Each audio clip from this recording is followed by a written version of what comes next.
Ladies and gentlemen, please bow with me as we ask God's blessings on this very special occasion. God of the ages, we are grateful for your presence with us today as we honor Captain Larry Taylor for his heroic actions on June 18, 1968. For nearly 2.5 centuries, Lord, you have blessed our nation with dedicated and selfless soldiers who have stood ready to defend our freedoms and our way of life. Captain Taylor represents the best of the best among those legions. As we recognize him for his courageous actions in Vietnam in June of 1968, we honor the sacred calling and sense of higher purpose that he and his crew embodied that day. For the sake of those they rescued from distress. Thank you for the shining example of valor and selfless service Captain Taylor displayed. As the Medal of Honor is placed around his neck, may your grace and peace rest upon him in a new way, and on his family, his friends, all who also assembled here today to acknowledge an extraordinary act of service to the nation and his comrades in arms. May Captain Taylor's bravery rekindle in all of us a spirit of sacrifice and steadfastness of purpose. And may this occasion renew our shared commitment to serve and support one another, no matter how challenging the circumstances. We pray all these blessings in your holy name. Amen.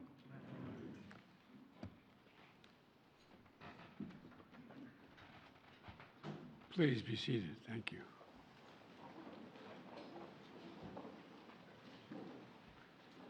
What a distinguished group of Americans, former Medal of Honor winners, thank you for being here.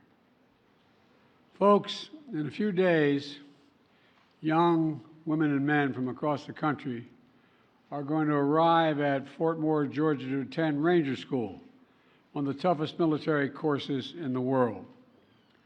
For nearly 20 hours every day, they'll run, march, swim, and climb some of the most challenging obstacles under the most grueling of conditions. But most importantly, they'll learn how to lead, studying the stories of our greatest nation's warriors. They include the story of a pilot who 55 years ago risked his own life to save a group of young soldiers like them. The pilot we honor today, Captain Larry Taylor. The Medal of Honor is our nation's oldest and highest recognition of valor. Now, when I called Larry to let him know he finally was receiving this recognition, his response was, "I thought you had to do something to receive the Medal of Honor." Let me say that again. He said, "I thought you had to do something to receive the Medal of Honor." Well, Larry, you sure in hell did something, man. If you ask anyone here, I'm pretty sure they'd say you did something extraordinary.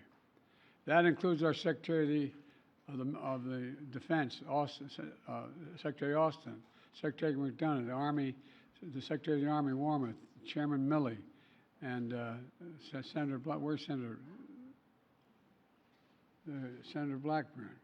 and also Senator Haggerty, who all have joined us today. I also want to thank previous Medal of Honor recipients who have come to recognize their brother in arms. Paris Davis, Walter Marm, and James McLuhan, and Leroy Petrie. Gentlemen, you're the very best the nation has to offer. We owe you. The same goes for Sergeant David Hill, Vietnam veteran, former firefighter, and as the last surviving member of Larry's mission, the driving force behind his Medal of Honor nomination.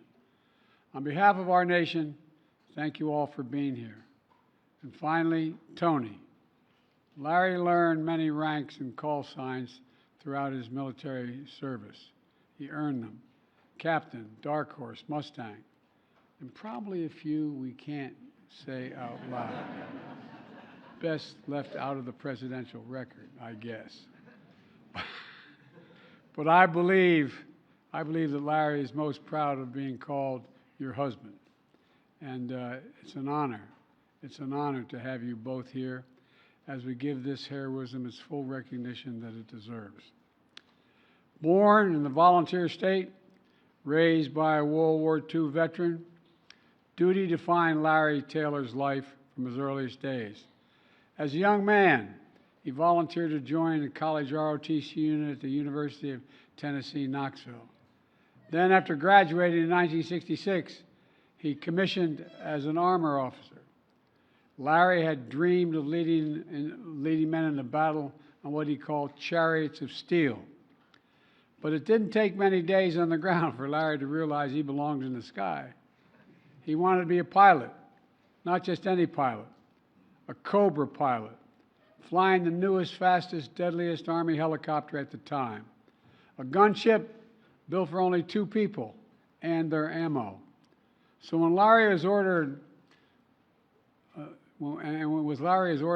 offered a spot to fly in the Fighting First in Vietnam, he jumped at the chance. It was there that then Lieutenant Taylor would go above and beyond the call of duty, quite literally. June 18th, 1968, it was pitch black, no moon, no stars, no light beyond the glow of Lieutenant Taylor's cockpit controls when he heard a whisper come through his radio. We're surrounded. We're surrounded. That's what he heard. The call had come from a 4-man Army Patrol unit just northeast of Saigon, a unit that included Sergeant David Hill. Earlier that day, the men had set out to recon the area, but in the dark, the men found themselves in the middle of the Viet Cong stronghold. Nearly 100 enemy soldiers now encircled their unit. The men picked up the radio and made a call. It was no longer a recon mission. They needed a rescue mission. Without hesitation, Lieutenant Taylor and his co-pilot began racing toward them. Over the radio, he laid out the game plan. He would use his Cobra to give the unit cover until a rescue helicopter could extract them. There was just one simple problem. It was pitch black. Lieutenant Taylor couldn't determine exactly where they were. So he asked his men to launch a flare, a move that revealed their location to him, but also to the enemy. Lieutenant Taylor knew the risk, but he was ready. Over the radio, he said, "Let's get to work." The flare went up, and the fight was on. The enemy fire lit up the night. Lieutenant Taylor and his co-pilot dove down, positioning their Cobra nearly parallel with the Viet Cong fighters. They flew dangerously low levels for more than a half an hour, firing thousands of rounds of rockets to cover the ground on which the men were. Then Lieutenant Taylor heard a sound. Not only meant one thing, his helo was hit. And then it was hit again and again and again. At that point, according to Army standards, he could have left the fight. But Lieutenant Taylor had his own sacred standard. Quote, "You never leave a man on the ground," end of quote. He tried to find an escape route for the unit, his Cobra taking more rounds as he did.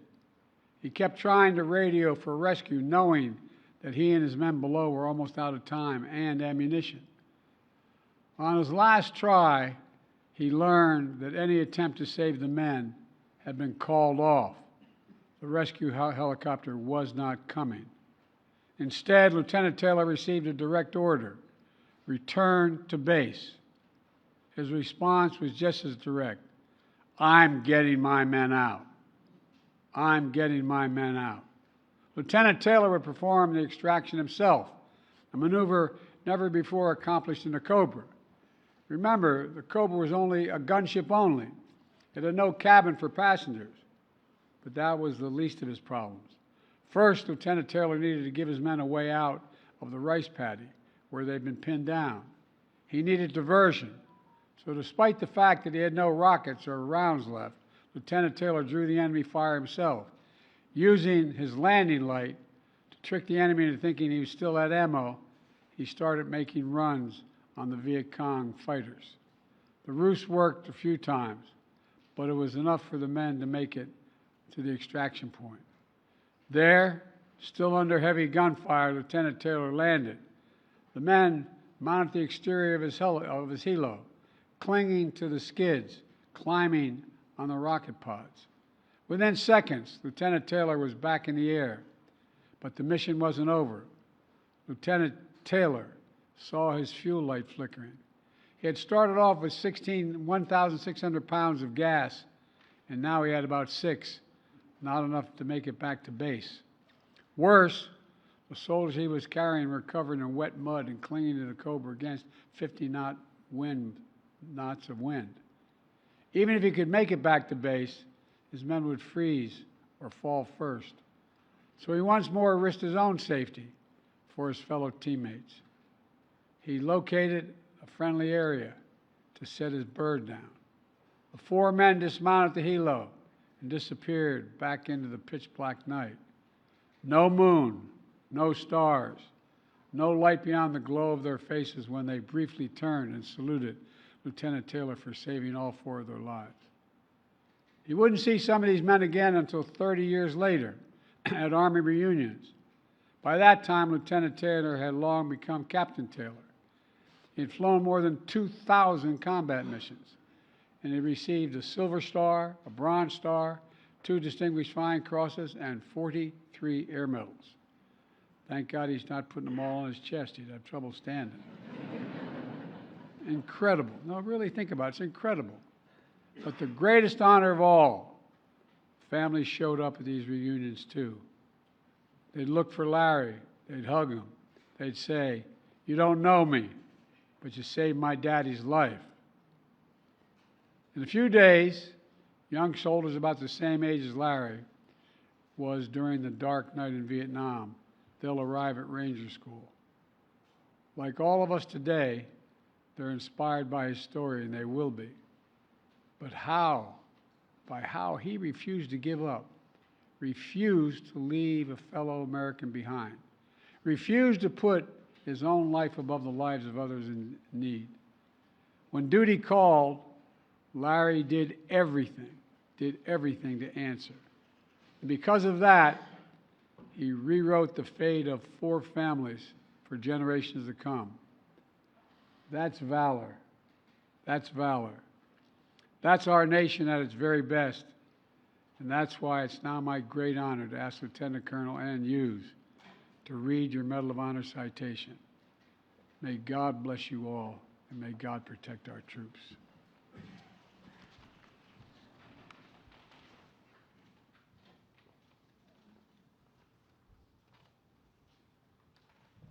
Attention to orders. The President of the United States of America, authorized by Act of Congress, March 3, 1863, has awarded in the name of Congress the Medal of Honor to First Lieutenant Larry L. Taylor, United States Army, for conspicuous gallantry and intrepidity at the risk of his life above and beyond the call of duty. First Lieutenant Larry L. Taylor distinguished himself by acts of gallantry and intrepidity above and beyond the call of duty while serving with Troop Delta, 1st Squadron, 4th Cavalry, 1st Infantry Division on June 18, 1968, near the village of Ap Go Kong, Republic of Vietnam. On this date, First Lieutenant Taylor commanded a light fire team of 2 Cobra helicopter gunships, scrambled on a nighttime mission in response to an urgent call for aerial fire support from a 4-man long-range patrol team.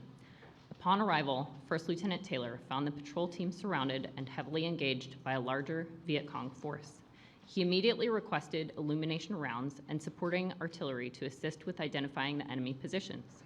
Despite intense enemy ground fire, he flew at a perilously low altitude, placing a devastating volume of aerial rocket and machine gun fire on the enemy forces encircling the friendly patrol. For over approximately 45 minutes, First Lieutenant Taylor and his wingmen continued to make low-level, danger-close attack runs on the surrounding enemy positions.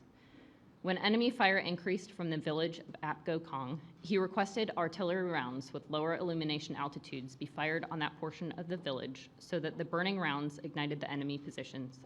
With both Cobra gunships nearly out of ammunition and the enemy still closing in on the patrol team, First Lieutenant Taylor flew the patrol team's potential ground evacuation route, finding it unviable based on the heavy enemy ground fire encountered. Returning to the patrol team's location, he continued to circle it at a low level under intense enemy fire, employing his searchlight to make fake gun runs on the enemy positions to distract them from the patrol team. Running low on fuel and with the patrol team nearly out of ammunition, First Lieutenant Taylor decided to extract the team with his two-man Cobra helicopter gunship, a feat never before accomplished. He directed his wingman to fire their remaining minigun rounds on the patrol team's east flank. First Lieutenant Taylor then fired his own last minigun rounds on the enemy positions, opening an avenue of movement to the east for the patrol team. He directed the patrol team to move 100 yards towards the extraction point, where First Lieutenant Taylor, still under enemy fire, landed his helicopter and instructed the patrol team to climb aboard anywhere they could. With the four-man long-range patrol team seated on rocket pods and skids, he evacuated them to the nearest friendly location, undoubtedly saving their lives. First Lieutenant Taylor's conspicuous gallantry, his profound concern for his fellow soldiers, and his intrepidity at the risk of his life above and beyond the call of duty are in keeping with the highest traditions of military service and reflect great credit upon himself, his unit, and the United States Army.